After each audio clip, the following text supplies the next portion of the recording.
بسم اللہ الرحمن الرحیم۔ شیب ابی طالب کی سختیوں کے بعد سن 10 نبوی تک کے واقعے کو بیان کیا جائے گا۔ تمام دوستوں سے گزارش ہے کہ شیئر کریں، لائک کریں اور یوٹیوب چینل کو سبسکرائب۔ جب 3 سال اس حالت میں گزر گئے تو اللہ تعالیٰ نے اپنے حبیب پاک صلی اللہ علیہ وسلم کو خبر دی کہ اس معاہدے کو دیمک اس طرح چاٹ گئی ہے کہ اللہ کے نام کے سوا اس میں کچھ باقی نہیں رہا۔ آپ نے یہ خبر ابو طالب کو دی۔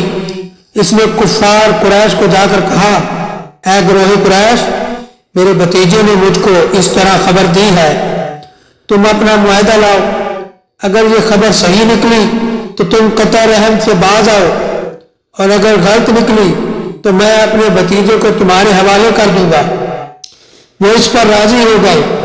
جب معاہدہ دیکھا گیا تو ویسا ہی پایا گیا جیسا کہ خبر دی گئی تھی۔ اس وقت 5 اشخاص، حشام بن عمر، زبیر بن ابی امیہ مخزومی، مطعم بن عدی، ابو البختری، زمعہ بن الاسود، کچھ کیل و کال کے بعد اس معاہدے کو چاک کرنے میں متفق ہو گئے اور آخرکار ابو البختری نے لے کر پھاڑ ڈالا۔ باقی سب بجائے روبرا ہونے کے مزید اعزار کے در پہ ہو گئے۔ سن 10 نبوی میں اس سال ماہ رمضان میں ابو طالب نے وفات پائی، اور اس کے 3 روز بعد الکبریٰ رضی اللہ تعالیٰ عنہ، خدیجۃ الکبریٰ رضی اللہ تعالیٰ عنہا بھی انتقال فرما گئی۔ اب کفار قریش رسول اللہ صلی اللہ علیہ وسلم کی اعزار ثانی پر اور دلیر ہو گئے۔ ایک روز ایک نائبکار نے راہ میں آپ کی سر مبارک پر خاک ڈال دی۔ آپ اسی حالت میں گھر تشریف لے گئے۔ آپ کی صاحبزادی نے دیکھا تو پانی لے کر سر مبارک کو دھونے لگی، روتی جاتی تھی۔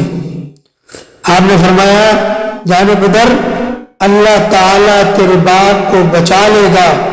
آخر حضرت صلی اللہ علیہ وسلم نے تنگ آ کر اس خیال سے کہ اگر ثقیف ایمان لے آئے تو قریش کے برخلاف میری مدد کریں گے، طائف کا قصد کیا۔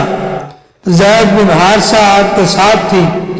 آپ نے وہاں پہنچ کر اشراف ثقیف یعنی عبد اللیل اور اس کے بھائی مسعود حبیب کو دعوت اسلام دی، مگر انہوں نے آپ کی دعوت کا بری طرح جواب دیا۔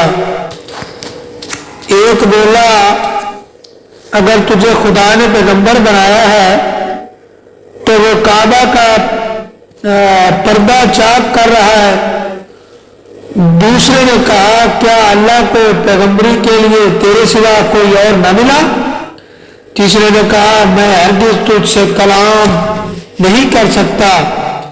اگر تو پیغمبری کے دعوے میں سچا ہے تو تجھ سے گفتگو کرنا خلاف ادب ہے، اور اگر جھوٹا ہے تو قابل خطاب نہیں۔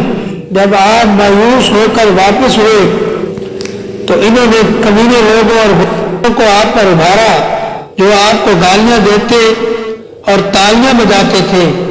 اتنے میں لوگ جمع ہو گئے، وہ آپ کے راستہ میں دور تک سب باندھ کر کھڑے ہو گئے۔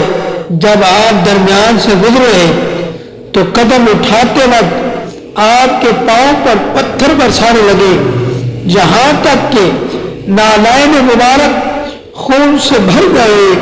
جب آپ کو پتھروں کا صدمہ پہنچتا تو بیٹھ جاتے، مگر وہ بازو تھام کر کھڑا کر دیتے۔ جب پھر چلنے لگتے تو پتھر برساتے اور ساتھ ساتھ ہنستے جاتے۔